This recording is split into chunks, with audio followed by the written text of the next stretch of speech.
ओम शांति। आज 7 मई 2023 की अव्यक्त मधुर महावाक्य रिवाज है 26 नवंबर 1994। हेडलाइन है परमात्म पालना और परिवर्तन शक्ति का प्रत्यक्ष स्वरूप सहज योगी जीवन। अब सुनते हैं अव्यक्त महावाक्य विस्तार से। आज बाप दादा ने कहा, आज बाप दादा हर एक बच्चे के मस्तक पर विशेष श्रेष्ठ भाग्य की 3 लकीरें देख रहे हैं। सर्व बच्चों का भाग्य तो सदा सर्वश्रेष्ठ है ही, लेकिन आज विशेष 3 लकीर चमक रही है। एक है परमात्म पालना के भाग्य की लकीर और दूसरी है बेहद के ऊंचे से ऊंचे पढ़ाई के भाग्य की लकीर और तीसरी है श्रेष्ठ मत प्राप्त होने के भाग्य की लकीर। चाहे लौकिक चाहे अलौकिक, हर एक को इस जीवन में ये 3 प्राप्तियां होती है। पालना भी मिलती, पढ़ाई भी मिलती और मत भी मिलती है। इन तीनों द्वारा ही हर आत्मा अपना वर्तमान और भविष्य बनाने के निमित्त बनती है। आप सभी श्रेष्ठ आत्माओं को किसकी पालना मिल रही है? परमात्म पालना के अंदर हर सेकंड पढ़ रहे हो। जैसे परमात्मा ऊंचे ते ऊंचे है, तो परमात्म पालना भी कितनी श्रेष्ठ है। और इस परमात्म पालना के पात्र कौन बने हैं और कितने बने हैं? सारे विश्व की आत्माएं। बाप कहती है, लेकिन पालना और पढ़ाई के पात्र नहीं बनती है। और आप कितनी थोड़ी सी आत्माएं इस भाग्य के पात्र बनती हो। सारे कल्प में यही थोड़ा सा समय परमात्म पालना मिलती है। दैवी पालना, मानव पालना, यह तो अनेक जन्म मिलती है, लेकिन इस श्रेष्ठ पालना अब नहीं तो कब नहीं। ऐसे श्रेष्ठ भाग्य की श्रेष्ठ लकीर सदा अपने मस्तक में चमकते हुए अनुभव करते हो। कोई प्राप्ति सदा करना चाहते हो या कभी कभी करना चाहते हो, तो प्राप्ति का पुरुषार्थ भी सदा चाहिए या कभी कभी चाहिए, और सदा तीव्र चाहिए या कभी साधारण कभी तीव्र। प्रैक्टिकल क्या है? चाहना और प्रैक्टिकल में अंतर हो जाता है ना। सोचते तो बहुत हो, लेकिन स्मृति में कम रखते हो। सोचना स्वरूप बनना है या स्मृति स्वरूप बनना है? स्मृति स्वरूप बनने वाले हो ना, तो एक बात भी स्मृति में रखो कि अमृत वेले आपको उठाने वाला कौन? बाप का प्यार उठाता है। दिन का आरंभ कितना श्रेष्ठ है। और बाप शम मिलन मनाने के लिए बुलाते हैं, रू रिहान करते हैं, शक्तियां भरते हैं। तो हर दिन का आदि कितना श्रेष्ठ है। बाप की मोहब्बत से उठते हो कि कभी कभी मजबूरी से भी उठते हो। यथार्थ तो मोहब्बत के गीत आपको उठाते हैं। अमृत वेले से बाप कितना स्नेह से बुलाते हैं, उठाते हैं। मीठे बच्चे, प्यारे बच्चे, आओ। तो जिसका आदि इतना श्रेष्ठ है, तो मध्य और अंत क्या होगा? श्रेष्ठ होगा ना। बाप दादा देख रहे थे कि कितना पालना का भाग्य वर्तमान समय बच्चों को प्राप्त है। जितना प्राप्त है उतना फायदा उठाते हो। स्वप्न में भी संकल्प नहीं था कितने भाग्य के पात्र बनेंगे, सोचने से बाहर था, लेकिन मिला कितना सहज। बाप के प्यार की पालना का प्रैक्टिकल स्वरूप ही है सहज योगी जीवन। जिससे प्यार होता है उसके लिए मुश्किल परिस्थिति या मुश्किल कोई बात देखी सुनी नहीं जाती। तो बाप ने भी मुश्किल को सहज बनाया है ना। सदा सहज है, तो सदा ही पुरुषार्थ की गति तीव्र हो। आज बहुत अच्छा पुरुषार्थ है और कल थोड़ी परसेंटेज कम हो गई, तो क्या सदा सहज कहेंगे? सदा मुश्किल कौन बनाते हैं? स्वयं ही बनाते हो ना। कारण क्या? सोचने की तो आदत है, लेकिन स्मृति स्वरूप के संस्कार कभी इमर्ज रखते हो, कभी मर्ज हो जाते हैं। क्योंकि स्मृति स्वरूप सो समर्थ स्वरूप सोचना यह समर्थी स्वरूप नहीं है। स्मृति समर्थी है। विस्मृति में क्यों आ जाते हो? आदत से मजबूर हो जाते हो। अगर मजबूत नहीं तो मजबूर हो जाएंगे। जहाँ मजबूत है वह मजबूरी नहीं है। जब ओरिजिनल आदत विस्मृति की नहीं है। आदि में स्मृति स्वरूप प्रारब्ध प्राप्त करने वाले देवताएं हो, योग लगाने का पुरुषार्थ नहीं करते, लेकिन स्मृति स्वरूप की प्रारब्ध प्राप्त करते हो, तो आदि में भी स्मृति स्वरूप का प्रत्यक्ष जीवन है। और अनादि आत्मा जब आप परमधाम से आई तो आप विशेष आत्माओं के संस्कार स्वतः स्मृति स्वरूप है, और अंत में संगम पर भी स्मृति स्वरूप बनते हो ना। तो अनादि, आदि और अंत तीनों ही काल स्मृति स्वरूप है। विस्मृति तो बीच में आई, तो आदि अनादि स्वरूप सहज होना चाहिए या मध्य का स्वरूप? सोचते हो कि हाँ मैं आत्मा हूँ, लेकिन स्मृति स्वरूप हो चलना, बोलना, देखना, उसमें अंतर पड़ जाता है। तो स्मृति में रखो कि हम परमात्मा पालना की अधिकारी आत्माएं हैं। बाप दादा चार्ट चेक करते हैं तो लकीर कभी ऊंची कभी नीची होती है, कभी कोई दाग होता है, कभी जीवन के कागज में कोई दाग नहीं भी होता है, और कोई समय दाग ही दाग, एक पीछे दूसरा, दूसरे के पीछे तीसरा दाग ही नजर आते हैं। क्यों? एक तो गलती हो जाती है, लेकिन गलती होने के बाद भी उसी गलती को सोचते रहते हो। क्यों? क्या? कैसे? ऐसे नहीं, वैसे। कई रूप से बात को छोड़ते नहीं हो, बात आपको छोड़कर चली जाती है, लेकिन आप बात को नहीं छोड़ते हो। जितना समय सोचने स्वरूप बनते हो, यथार्थ स्मृति स्वरूप नहीं बनते हो, तो दाग के ऊपर दाग लगते जाते हैं। पेपर का टाइम कम होता है, लेकिन व्यर्थ सोचने का संस्कार होने के कारण पेपर का टाइम बढ़ा देते हो। सेकंड पूरा हुआ और निर्विकल्प स्थिति बन जाए, यह संस्कार इमर्ज करो। निर्विकल्प बनना आता है ना। अपने श्रेष्ठ भाग्य को स्मृति में लाकर सदा हर्षित रहो। अपने परमात्मा पालना को सदा बार बार स्मृति में लाओ। सुनना भी आता है, सोचना भी आता है, लेकिन फर्क क्या पड़ जाता है? बाप दादा बच्चों का खेल देखते रहते हैं। सारे दिन में क्या क्या खेल करते हो, ये रात्रि को चेक करते हो ना। माया के खिलौने बड़े आकर्षण वाले हैं, तुम खिलौनों से खेलने लग जाते हो। पहले तो बहुत प्यार से माया खेल कराती है, और खेल कराते कराते जब हार खिलाती है तब होश में आते हैं। मेजोरिटी में एक विशेष शक्ति की कमी रह जाती है। कई बहुत अच्छे चलते हो, कभी चलते हो, कभी उड़ते हो, आगे बढ़ते हो, लेकिन फिर नीचे क्यों आ जाते हो? इसका विशेष कारण क्या? परिवर्तन शक्ति की कमजोरी है। समझते भी हो कि ये यथार्थ नहीं है, लेकिन परिवर्तन होने की कमी हो जाती है। ब्राह्मण जीवन में परिवर्तन आ गए। अब कोई कहेंगे कि मैं ब्राह्मण नहीं हूँ।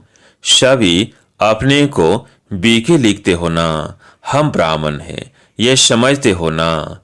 ब्राह्मण जीवन में जो परीक्षाएं आती है, उसमें परिवर्तन करने की शक्ति आवश्यक होती है। जब व्यर्थ संकल्प चलते हैं तो समझते भी हो कि ये व्यर्थ है, लेकिन व्यर्थ संकल्पों का बहाव इतना तेज होता है जो अपने तरफ खींचता जाता है। जैसे नदी का व सागर का बहुत फोर्स होता है, तो कितना भी अपने को रोकने की कोशिश करते हैं, लेकिन फिर भी बहते जाते हैं। समझते भी हो, सोचते भी हो कि ये ठीक नहीं है, इससे नुकसान है, फिर भी बहाव में बह जाते हो। इसका कारण क्या? परिवर्तन शक्ति की कमी। पहला विशेष परिवर्तन है स्वरूप का परिवर्तन। मैं शरीर नहीं, लेकिन आत्मा हूँ, यह स्वरूप का परिवर्तन है। यादि परिवर्तन है, इसमें भी चेक करो। तो जब देवान का फोर्स होता है तो आत्म अभिमान के स्वरूप में टिक सकते हो या बह जाते हो। अगर सेकंड में परिवर्तन शक्ति काम में आ जाए तो समय संकल्प कितने बच जाते हैं, वेस्ट से बेस्ट में जमा हो जाते हैं। पहली परिवर्तन शक्ति है स्वरूप का परिवर्तन और स्वभाव का परिवर्तन। पुराना स्वभाव पुरुषार्थी जीवन में धोखा देता है। समझते भी हो कि यह मेरा स्वभाव यथार्थ नहीं है, समझते भी हो कि यह मेरा स्वभाव यथार्थ नहीं है, और यह स्वभाव समय प्रति समय धोखा भी देता है, यह भी समझते हो, लेकिन फिर भी स्वभाव के बस हो जाते हो। फिर अपने बचाव के लिए कहते हो कि मेरा भाव नहीं था, मेरा स्वभाव ऐसा है, मैं चाहता या चाहती नहीं हूँ, लेकिन मेरा स्वभाव है। ब्राह्मण बन गए तो जन्म बदल गया, संबंध बदल गया, माँ बाप बदल गए, परिवार बदल गया, लेकिन स्वभाव नहीं बदला। फिर रॉयल शब्द कहते कि मेरी नेचर है, तो पहली कमजोरी स्वरूप का परिवर्तन, दूसरा स्वभाव का परिवर्तन, तीसरा संकल्प का परिवर्तन। सेकंड में व्यर्थ को समर्थ में परिवर्तन करो। कई समझते हैं बस आधा घंटे का तूफान था, आधा घंटा 15 मिनट चला, लेकिन आधा घंटा व 15 मिनट की कमजोरी संस्कार बना देती है ना। जैसे शरीर में अगर कोई बार बार कमजोर होता रहे तो सदा के लिए कमजोर बन जाते हैं, तो 15 मिनट कोई कम नहीं है। संगम युग का एक एक सेकंड वर्षों के समान है। तैसे अलबेले नहीं बनो, बल थोड़ा ही चला, लेकिन गंवाया कितना। जब कदम में पदम कहते हो तो 15 मिनट में कितने कदम उठेंगे और कितने पदम गंवाए। जमा में तो हिसाब अच्छा रखते हो कि कदम में पदम जमा हो गया, लेकिन गंवाने का भी तो हिसाब रखो। तो न चाहते ये भी संस्कार खींचते हैं। जो ही बात बार बार होती वो संस्कार रूप में भर जाती है। तो संकल्प परिवर्तन करो, सिर्फ सोचते नहीं रहो करना नहीं चाहिए, हो गया क्या करूं, नहीं सोचो और करके दिखाओ। कहते हो बीती को बिंदी लगाओ, एक दो को ज्ञान देते हो ना, कोई आकर बात करेंगे तो कहेंगे ठीक है बिंदी लगा दो, लेकिन स्वयं बिंदी लगाते हो। बिंदी लगाने लिए कौन सी शक्ति चाहिए? परिवर्तन शक्ति। परिवर्तन शक्ति वाला सदा ही निर्मल और निर्माण रहता है। जैसे पहले भी बाप दादा ने सुनाया है कि मोल्ड होने वाला ही रियल गोल्ड है। रियल गोल्ड की निशानी है वो मोल्ड हो जाएगा। तो चेक करो कि परिवर्तन शक्ति समय पर काम आती है या समय बीत जाने के बाद सोचते ही रहते हैं। तो परिवर्तन शक्ति को बढ़ाना है। जिसमें परिवर्तन शक्ति है वो सबका प्यारा बनता है, विचारों में भी सहज रहेगा।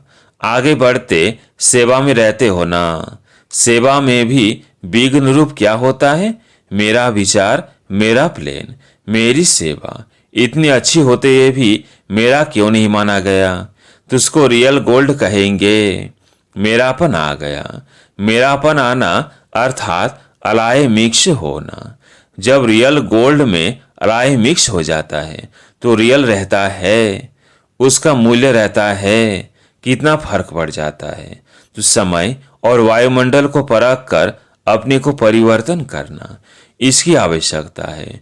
मोटी मोटी बातों में परिवर्तन करना तो सहज है, लेकिन हर परिस्थिति में, हर संबंध संपर्क में समय और वायुमंडल को समझ स्वयं को परिवर्तन करना, यही नंबर 1 बनना है।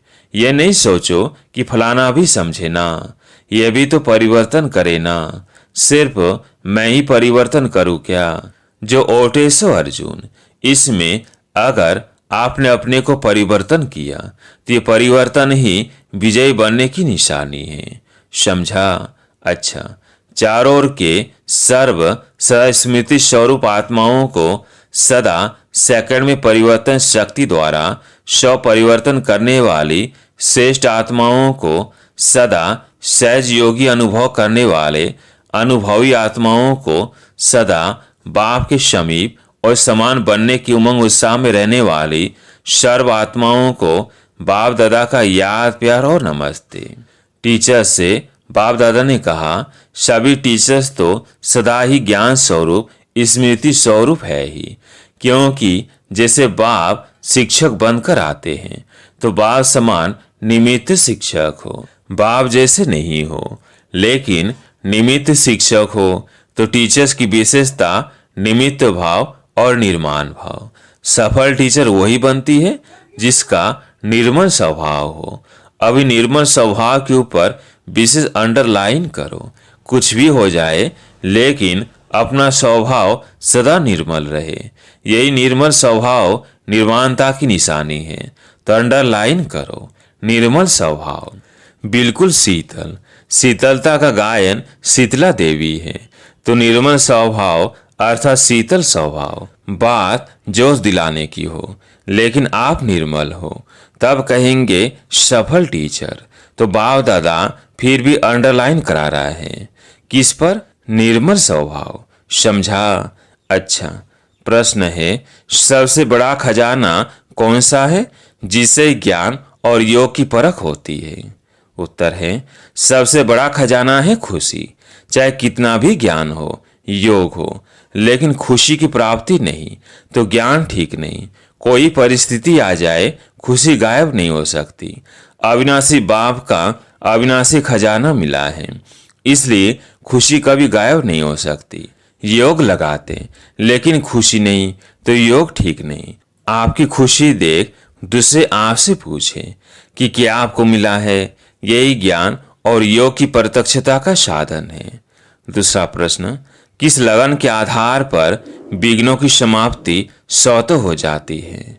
उत्तर है, एक बाप दूसरा न कोई। इस लगन में मगन रहो तो विघ्न टिक नहीं सकता। विघ्न है तो लगन नहीं। विघ्न भला आए लेकिन उसका प्रभाव ना पड़े। जब स्वयं प्रभावशाली आत्मा बन जाते तो किसी का प्रभाव नहीं पड़ सकता। जैसे सूर्य को कितना भी छिपाए तो छिप नहीं सकता, सदा चमकता रहता है। ऐसे ही प्रभावशाली आत्माओं को कोई प्रभाव अपने तरफ खींच नहीं सकता। तो सदा एक बाप दूसरा ना कोई, इसी लगन में मगन रहने वाले, यही विशेष संगम युग का अनुभव है। आज प्यारे मीठे बाबा का वरदान, स्नेह की लिफ्ट द्वारा उड़ती कला का अनुभव करने वाले अविनाशी स्नेही भव। स्नेह की लिफ्ट द्वारा उड़ती कला का अनुभव करने वाले अविनाशी स्नेही भव। मेहनत से मुक्त होने के लिए बाप के स्नेही बनो। यह अविनाशी स्नेही अविनाशी लिफ्ट बन उड़ती कला का अनुभव कराता है। लेकिन यदि स्नेह में अलबेला है तो बाप से करंट नहीं मिलती और लिफ्ट काम नहीं करती। जैसे लाइट बंद होने से, कनेक्शन खत्म होने से लिफ्ट द्वारा सुख की अनुभूति नहीं कर सकते, ऐसे स्नेह कम है तो मेहनत का अनुभव होता है। इसलिए अविनाशी स्नेही बनो। स्लोगन, शुभ संकल्प और दिव्य बुद्धि के यंत्र द्वारा तीव्र गति की उड़ान भरते रहो। शुभ संकल्प और दिव्य बुद्धि के यंत्र द्वारा तीव्र गति की उड़ान भरते रहो। अच्छा, ओम शांति।